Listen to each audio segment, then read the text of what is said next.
On August 29, 1941, the Soviet government commissioned two competing anti-tank rifle designs with a 30-day deadline as German forces encircled Leningrad, beginning an 872-day siege that would kill approximately 1.1 million civilians through starvation and bombardment. Inside the blockade perimeter, workers at the Sestroretsk arms plant operated under conditions so severe that employees collapsed and died at their lathes from malnutrition, yet continued producing weapons as bread rations fell to 125 grams per day during the peak winter of 1941 to 1942. The existing PPSh 41 submachine gun, weighing 3.63 kilograms loaded and consuming 13.9 kilograms of steel per unit, proved catastrophically unsuited for mass production under siege conditions where skilled machinists starved and tooling broke without replacement parts. The crisis demanded a weapon so simple that starving workers could manufacture it faster than the Wehrmacht could destroy the city that built it. Existing Soviet submachine guns failed catastrophically under these conditions. The PPSh 41, introduced in 1941, weighed 3.63 kilograms, loaded with its 71-round drum magazine, and consumed 13.9 kilograms of steel per unit, requiring 7.3 machine tool hours due to machined components and complex drum production. Its cyclic rate of 900 rounds per minute burned through 7.62 by 25 mm Tokarev ammunition, uncontrollably in close-quarters urban fighting, exacerbating Leningrad's acute ammunition shortages amid the blockade. The earlier PPD-40, produced at Sestroretsk before the PPS, used a 71-round double-drum magazine, weighed 3.4 kilograms loaded, and suffered similar steel and machining demands, with production collapsing as skilled machinists starved and tooling broke without replacement parts. The failed Soviet Sinyavino offensive in August through September 1941 exposed these tactical failures. Elements of the 55th Army lost 38,000 total casualties against German 18th Army defenses, where PPSh 41 equipped assault groups bogged down in swamps and trenches, their heavy drums jamming in mud and cold. German MP40s at 500 rounds per minute, with 4.85 kilograms loaded weight and 32-round magazines, exploited this firepower gap, achieving superior controllability in house-to-house fighting, while Soviet troops lugged unwieldy PPSh drums through snow. By January 1942, during the First Luban offensive under Army Group North Commander Field Marshal Wilhelm Ritter von Lieb, Soviet 2nd Shock and 4th Armies suffered 137,000 casualties attempting to break the encirclement, with after-action reports from Leningrad Front Headquarters citing insufficient close-range automatic weapons suitable for manufacture in encircled factories as a key factor. Alexei Ivanovich Sudayev, born 1912, there was a 30-year-old weapons engineer previously attached to OKB-15 in Moscow when brought into besieged Leningrad via the Lake Ladoga Road of Life ice corridor in late 1941 on direct orders from Joseph Stalin and GAU chief Marshal Nikolai Yakovlev. Sudayev, lacking formal military rank but holding the civilian title of senior designer at the Sestroretsk arms plant, worked in a basement workshop at the plant in Sestroretsk, 30 kilometers north of Leningrad proper, within the encirclement perimeter under constant German 18th Army artillery fire. The commissioning decision came on March 10, 1942, during a GAU conference in Leningrad, tasking Sudayev with a submachine gun brief, under 4 kilograms loaded, producible in 5 to 6 machine tool hours using stamped sheet steel, no thicker than 1.2 millimeters, compatible with existing 7.62 by 25 millimeter Tokarev stockpiles, and ready for prototype testing by May 1942. Sudayev's key trade-offs included dropping the PPSh's 71-round drum for a 35-round box magazine, reducing weight by 1.5 kilograms but halving capacity, justified by controllability in starvation-limited ammunition conditions. He slowed the cyclic rate from 900 to 600 rounds per minute via a heavier bolt, improving accuracy and burst control at cost of sustained fire volume. The design introduced the first Soviet mass-produced folding metal stock, 820mm extended to 615mm folded, sacrificing rigidity for paratrooper and tank crew compactness.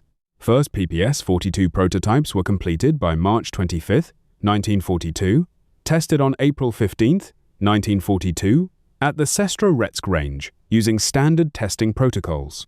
I'd love to hear where you're watching from today, and if you have a connection to this era. Did your family keep stories alive from the siege years? Or maybe you visited the museums in St. Petersburg where some of these weapons are displayed? Drop a comment and let me know what brought you to this piece of wartime engineering history. The complete designation read Pistolet Pulemyot Sudayeva, Model 1942 for the prototype and Model 1943 for production. The weapon fired 7.62 by 25mm Tokarev cartridges, with the full cartridge designation 7.62 by 25mm Type P, containing a 5.5-gram full metal jacket bullet with steel core in lead jacket for standard T-33 loading.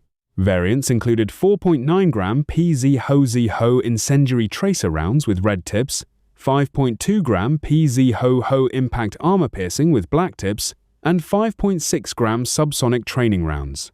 Muzzle velocity reached 500 meters per second standard from the 250mm barrel on the PPS-42, dropping to 480 meters per second from the shortened 210mm barrel on the PPS-43.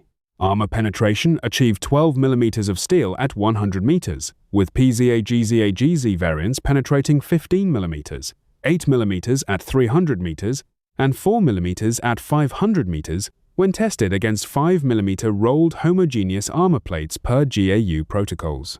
This outperformed the MP40's 10, 6, 3mm profile due to the higher velocity Tokarev round. The weapon weighed 3.04 kilograms empty for the PPS-43, 3.67 kilograms loaded with a 35-round magazine, measuring 820mm with stock extended and 615mm folded. The operating mechanism used blowback with an open bolt and fixed firing pin, featuring no selector switch for full automatic-only operation with safety via a lever-blocking bolt travel. Component count totaled 87 major parts versus the PPSh-41's 145, with a stamped sheet steel chassis using 1.2mm gauge steel and consuming 6.2 kilograms total steel, 50% less than the PPSh. Manufacturing required 2.7 machine tool hours with barrel rifling taking 1.1 hours, bolt machining 0.8 hours, and the remainder stamping and riveting, achieving 92% parts interchangeable between PPS-42 and 43 variants. If you're fascinated by how industrial constraints shaped weapons design during World War II, subscribe now and turn on notifications for more deep dives into the engineering that decided history. Production centered on 3 facilities across the Soviet Union. The Sestroretsk arms plant inside the siege perimeter produced 46,000 PPS, 42 units, and 135,000 PPS, 43 units, from 1942 through 1945. Plant number 8, 28, in Moscow. A converted bicycle factory manufactured 980,000 units at peak output of 6,000 per month during 1943 and 1944.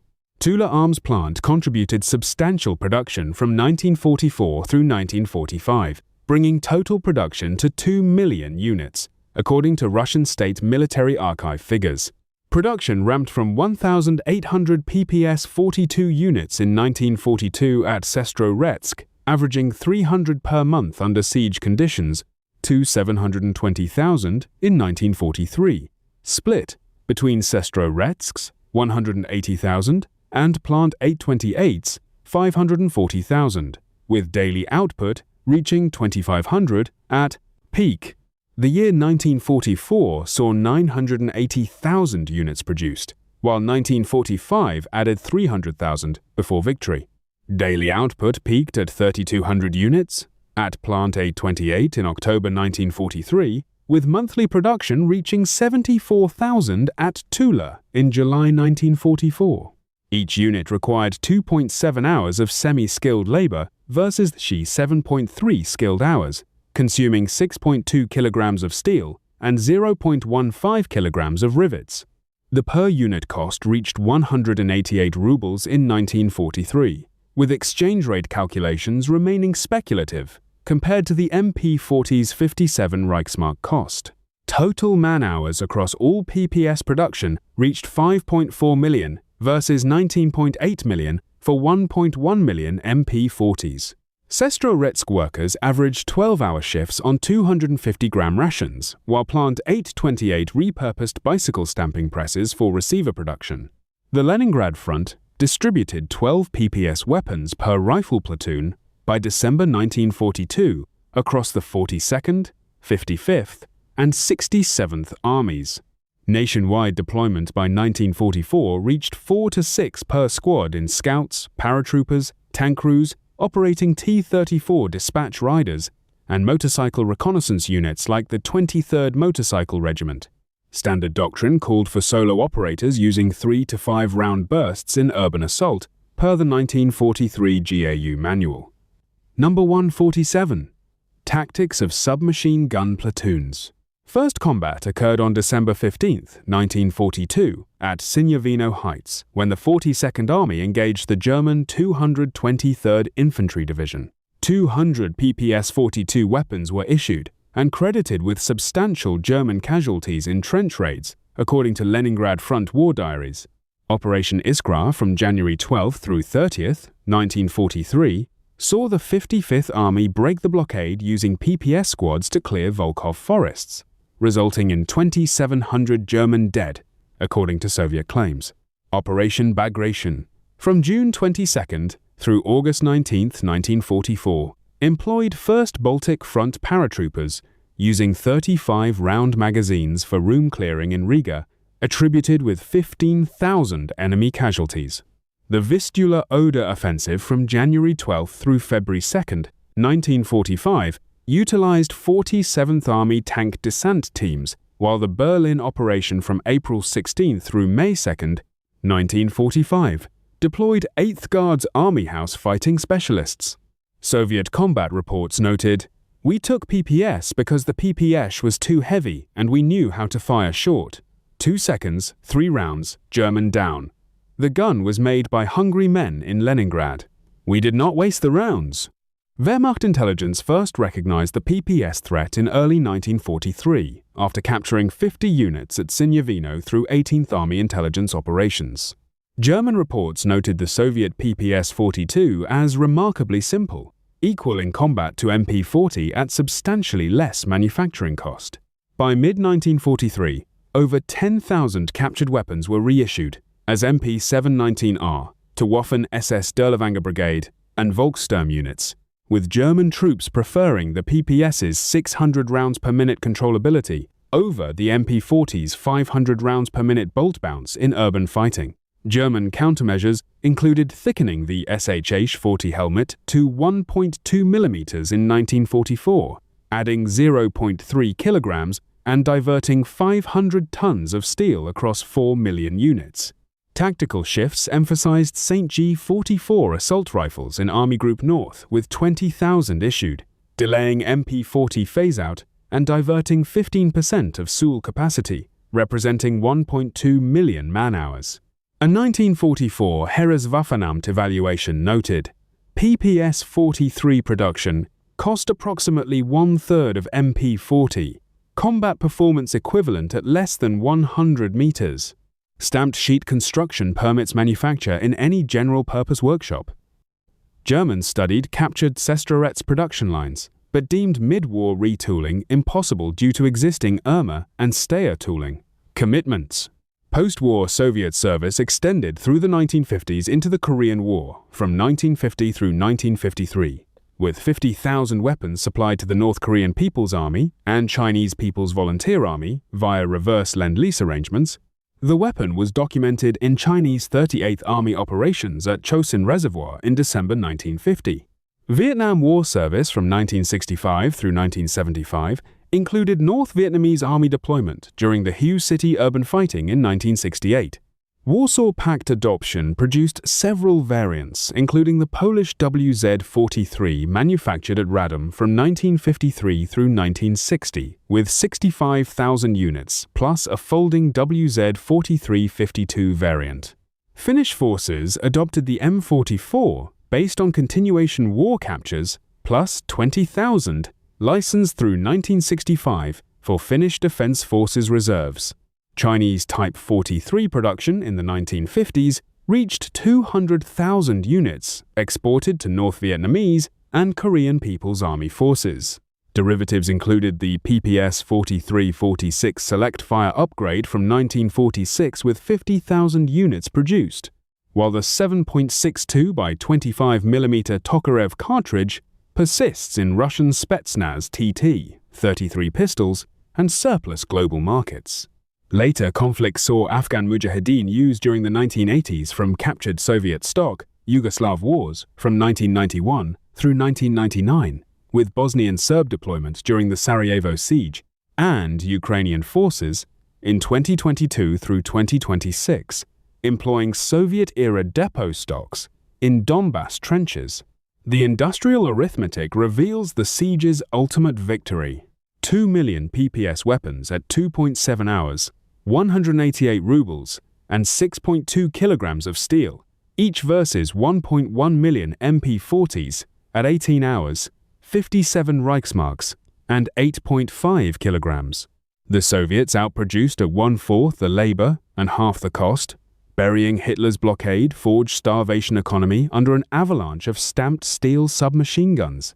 Alexei Sadeyev died in 1946 at age 34 from tuberculosis, never seeing victory in Europe Day.